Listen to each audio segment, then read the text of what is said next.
السلام عليكم ورحمة الله وبركاته سو دhowaada dhammaan akhyaarta janalka ku xiran inta cusub dhammaantiin soo dhowaada waa anigoo ah Yaxye Maxamuud Axmed maanta waxaan idiin soo gudbin doonaa haddii Ilaahay idmo muuqaalkan waxaan kusoo gudbin doonaa haddii Ilaahay idmo arrin muhiim ah oo ay u baahan yihiin dhammaan ardayda ama qof kastoo isticmaalaya Word-ka si uu u diyaariyo qoraal ama baxthi qodobkaas wuxuu yahay sidee u samayn kartaa waxa loo yaqaano footnotes-ka ama xaashiyada af carabiga lagu yiraahdo ama haamishka Soomaaligana ku noqonaya qoraalada hoose ama qormooyinka hoose waxyaabo badan ayaa loo isticmaalaa waxa loo isticmaalo waxaa kamid ah in lagu sheego meelaha uu ka soo qaatay qoraalku fikradaha uu qoray ama cilmiga ama ha noqoto wax walba waxa uu buuggiisa ku sheegay meelaha uu ka soo qaaday hadduu meelo ka soo qaaday in uu meelihii credit siiyo sheego waa muhiim waxaa kaloo loo isticmaalaa qodobo kaloo muhiim iyana haddii qoraalada matalan diiniga oo kale aayad quraan oo kale ay kusoo aroortay in suuradeeda iyo nambarkeedii la sheego haddii xadiis oo kale soo arooray in kitaabkii uu ku jiray iyo la sheego darajadiisa ma saxiixba ama daciifba waxaa kaloo loo isticmaalaa haddii qof ama lagu sheego qoraalka ama magaalo in qofkana taariikh nololeedkiisii oo kooban la siiyo ama laga hadlo magaaladana faalayar laga bixiyo waxaa kaloo iyana muhiim u tahay footnotes-ka waxa loo yaqaano haddii ay kusoo arooraan oo kale qaybta sare ee baxdiga ama qoraalka haddii kusoo aroorto ereyo mugdi ku jiro in lagu sharxo ama mustalaxaad ama terms waxa loo yaqaano terminology-ga in lagu sharxo waxa lagala jeedo marka faa'iidooyinkaas iyo kuwa kaleba waa ay leeyihiin waana muhiim in qoraaga uu isticmaalo footnotes-ka haddii kale baxdigiisa qiimo badan ma sii yeelanayo siiba haddii uu ka tago in uu sheego meelaha uu ka soo qaatay fikirkiisa ama afkaarta qaar ama hadallo toosa hadduu sheegi waayo waxay noqonaysaa waxaa loo yaqaano asariqa alcilmiya ama xatooyo cilmi ama waxa loo yaqaano Englishka plagiarism waana arrin khatarteeda leh keeni karta baxdiga in sidaa uu kansalo haddaba haddii aan inta uga baxo ka hadalka dhinaca cilmiga ah aan u gudbo dhinaca taqniga ah ama dhinaca taqniyadda waxaan maanta xaggan ku sharxi doonaa videogan sidee u samayn kartaa si automatic ah footnoteskaas oo hadhowna loo maamuli doono si automatic ah si fudud haddii Ilaahay idmo kusoo dhawaada videoga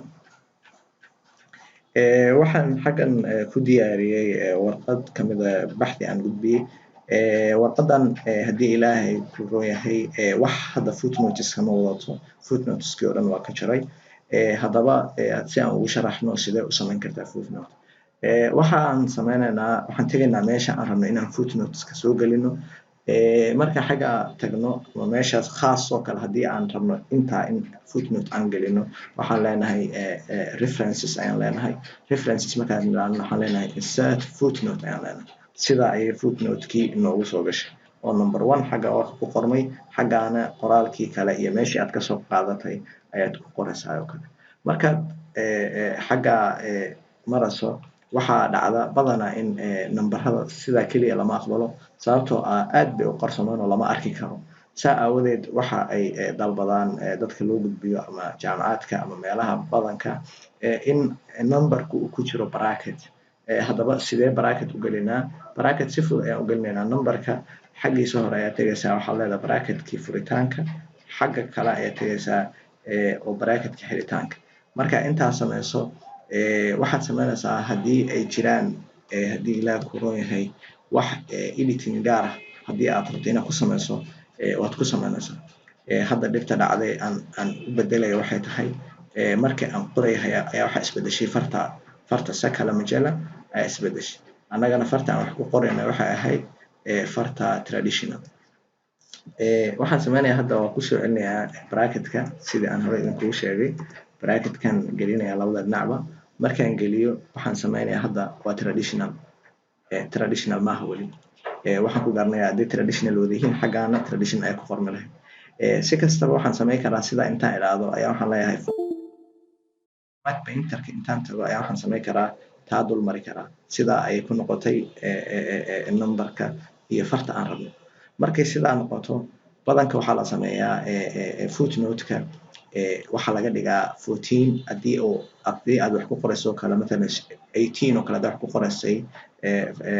font size-ka waa laga yareeyaa korna waa la geeyaa haddii aad kor geyso badanka waa iska waad soo weynin kartaa almuhim kor markaad geyso sida aad rabto formattingka mar walba sida aad rabto ka dhigaysaa xagga hoosena sidii kale iyana waxaan gelinaynaa bracket markaan gelino sidaas oo kale ayaa waxaan sameynaynaa xaggii sare aan ku noqonaynaa xaggii sare markaan ku noqono taabaan highlight garaynayaa file ayaan tegayaa options ayaan ku dhufanayaa waxaan ku dhufanayaa meeshan ay ku qoran tahay proofing autocorrect options ayaan tegayaa xaggaas ayaan waxaan u bixinayaa marka wixii aan rabo in aan maxaa la yiraahdaa usoo gaabiyo mathalan oo kale haddii aan rabo qormo hoose waa q iyo h ma fahanta laakiin qormo hoose waxay noo anfacaynin af carabi baan wax ku qorayna marka erey af carabiyahoo kooban oo aan la isticmaalin inaan qaadano ay ku fiican tahay amaba maxaa la yiraahdaa astaan kale hadda waxaan ka dhigi karaa xash oo kale haddaan ka dhigo horey iigu jirtay xas oo kale aan ka dhigayba ereyga xas haddii aan qorno waxaan rabnaa hadda kadib inuu noo soo saaro footnote add ayaan leeyahay okay ayaan leeyahay xagganna okay ayaan leeyahay hadda meel walbo aan footnote uga baahano ereyga xasa haddaan qoro wuu imanayaa sida Soomaaliyeed space baan taabanaya hadda haddaan uga baahdo kale camal almuwarrid markaan saa iraado xas haddaan dhaho horu footnote ka noqonaya xaggii hoosena sidaa ayuu ku tegi oo wixii aad doonto xaggaa kaga qoraysaa kitaabkii aad kasoo qaaday ama wixii aad sharxi lahayd sidaa fudud ayaa horta lagu sameeyaa footnote waxaa kaloo muhiim ah oo isla technique-kaas loo isticmaali karaa wax walbo aa u baahan tahay inuu dhowr jeer soo noqnoqdo ama meelo badan aa uga baahan tahay haddii ereyga sallallahu calayhi wasallam oo kale oo tan sharaxaad ah haddii aa u baahan tahay iyadana waxaad ka dhigan kartaa xaraf unba usoo gaabsan kartaa adigoo maraya isla maxaa la yiraahdaa qaabkii aan hadda u marnay oo kale waa highlight garanaysaa footnote waxaad tegaysaa file kadib waxaa leedahay options proving autocorrect options waxaad soo gelinaysaa shortcut-ka aa u baahan tahay inuu kuu bedelo sidaas ayaa ku isticmaalaysaa intaa haddii aan kaga baxo footnote-ka sidee loo sameeyaa su-aasha hadda waxaan kaga sheekeynay xaggan footnote af carabi ah sidaas si leeg ayaa u sameynaysaa iyana laatiinkana waa isku mid qoraalada laatiiniga ah waxaa kaloo muhiim ah inaan xaggan ka sheego dhowr mushkiladood oo soo maray oo ardayda qaarna qabsaday iyo sidee loo xaliyaa sida aan hadda sheegnay haddii aad sameyso uma baahanayso mushkilooyinkan kaama hor imanayaan waa mushkilada ah bracketeska haddii aad mathalan oo kale baxthii dhamaysay adigoo aan isticmaalin wax bracket ah sidee u gelin kartaa dhammaan baxthigii oo dhan bracket si fudud taana waa mushkilad badanaa dhacda iyadana waxaad ku sameynaysaa qaabkan warqadan ayaan diyaariyey oo ah hadda waxaa ku jira footnote-kaas oo bilaa bracket ah taa iyana laftigeeda waa bracket la-aan hoos waa arkaysaa bracket la-aan waaye xagganna waa bracket la-aan saddexdaa footnote ayuu leeyahay baxthigan yar hadda baxthigan haddii aad saas u qortay oo dhamaysay mathalan kadibna markaa gudbisay loo yiraaday waxaad kusoo dartaa brackets sidan fudud ayaa ugu soo daraysaa waxaad sameynaysaa home inaad joogta isku dayaysaa home daaqada home ay ku qoran tahay markaad daaqadaa joogto ayaa waxaad sameynaysaa meeshan dhinaca midigta replace meesha ay ku qoran tahay ayaa tegaysa replace meesha ku qoran tahay markaad tagto waxaad gelinaysaa qoraalkan waxaad taabanaysaa control andhehe waxaad leedahay bedelka control maaha shift 6 ayaa taabanaysaa intaad find what ay ku leeyahay waxaad leedahay shift 6 ayaa taabanaysaa kadibna waxaad taabanaysaa f yar af carabigu hadda fartiga saaran yahay ingiriisi ayaa u bedelaysaa f ayaad leedahay waxaad taabanaysaa shift iyo 6 ayaa isla taabanaysaa calaamadda yar ee korba kusoo baxaysa f yar oo qoraal baad raacinaysaa calaamad waxay u tahay taas footnote-kii calaamad u tahay waxaad leedahay taa waxaad ku bedelaysaa bracket baa furaysaa waxaad taabanaysaa shift iyo 6 ayaa taabanaysaa calaamadii markay soo baxdo waxaad taabanaysaa haddana shift iyo 7 oo iyana ah calaamadda and kadibna shift waxaad ku xiraysaa bracket intaa markaa sameyso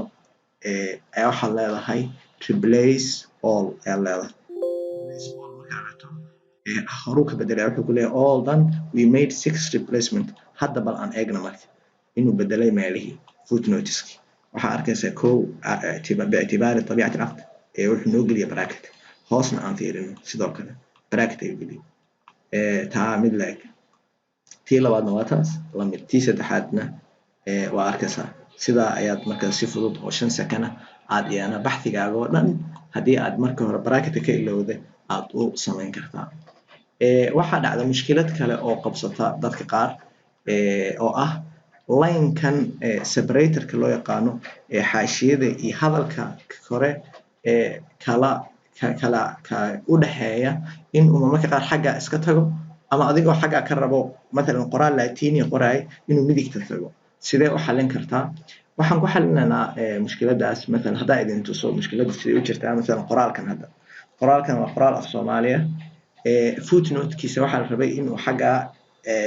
bidix noqdo sidii af Carabi ayuu xagantay sidee u xalin karnaa mushkiladaas mushkilada waxaan ku xalin karnaa si fudud marka koowaad waxaan tagaynaa view ayaan tagaynaa view marka ku dhufano waxaan ka dhigaynaa page-ka draft mode aan ka dhigaynaa xagga draft mode markaan ka dhigo ayaa waxaan galayaa xagga waxaan ku soo darayaa footnote cusub waxaan tagayaa references kadib waxaan leeyahay insert footnote waxa ii soo baxaya hoos waxa ii soo baxaya line-ka hoos oo footnotes-kuna xagga ku qoran yihiin waxaan leeyahay all footnotes-ka bedelkeeda waxaan soo furayaa bahasha yar waxaan taabanayaa footnote separator markaan footnote separator ku dhufto waxaa soo baxaya line-kii ayaan highlight saarayaa dhammaantiis saasoo kale highlight saarayaa markaan highlight garay ayaa waxaan tagayaa home kadibna sida aan u rabaan ka dhigayaa haddii aan geeska u rabo geeska haddii aad dhexda u rabto dhexda haddii aad u rabto geeska kale sidaa hadba dhinaca u rabto xataa haddii aad u baahan tahay inaad dheerayso waad dheerayn kartaa adigoo isticmaalaya shift iyo minus ama minus ma maahane waxaad isticmaalaysaa on zeroda badhanka ku xiga si uu u dheeraado maaragtaa saasoo kale ku dheeraan kartaa ama yusaawida hadba nooca rabto ayaa ka dhigaysa haddaan intaa مثلا aan jaro intaa aan hadda ku darno almuhim waxaan ka wadaa sida aad u rabto ayaa kasoo dhigaysaa markaad sidaa kasoo dhigto مثلا oo kale hadda qoraalkeena English ayuu ahaa geeska gee baan leenahay kadibna waxaan sameynaynaa view ayaan ku noqonayaa kadibna waxaan leeyahay print layout waxaa arkaysaa hadda in dhinacii kale noo geeyo footnoteska iyagoo iska fudud yihiin saas baa u highlight garanaysaa home ayaa tegaysaa waxaad leedahay dhinaca kale ama English ama xagga kelmad baasha ba isticmaalaysaa oo ah left to right text direction ayaad leedahay oo English ka dhigaysa sidaa ay xagga ku tegeen marka mushkiladaan waxaan isleeyahay xalkeedu waa sidaas waxaa kaloo jirta iyana mushkilad saddexaad mushkiladaas oo ah dadka qaar qabsata baxtiga marka uu dheeraado uu dhowr page oo kala noqdo sidee nambarada u dooran kartaa haddii page walba inay soo bilaabaan ama fasal walba ama section kasta soo bilaabaan amaba qoraalkoo dhan uu hal number kow ilaa numberka u dambeeya uu islahaada waxaan sameynaynaa hadda مثلا oo kale xaggan waxaa ka arkaysaa baxtigan dhammaantiis hal mar ayuu soo bilaabayaa hal mar ayuuna dhammaynayaa 5 ilaa 6 footnote ayuu leeyahay waxaan rabnaa مثلا page-kan 5 ayuu ka bilaabay asagoo raacinaya kii hore haddii aan rabo page-kan inuu ku bilaabo keligii gaar u bilaabo waxaan tegayaa references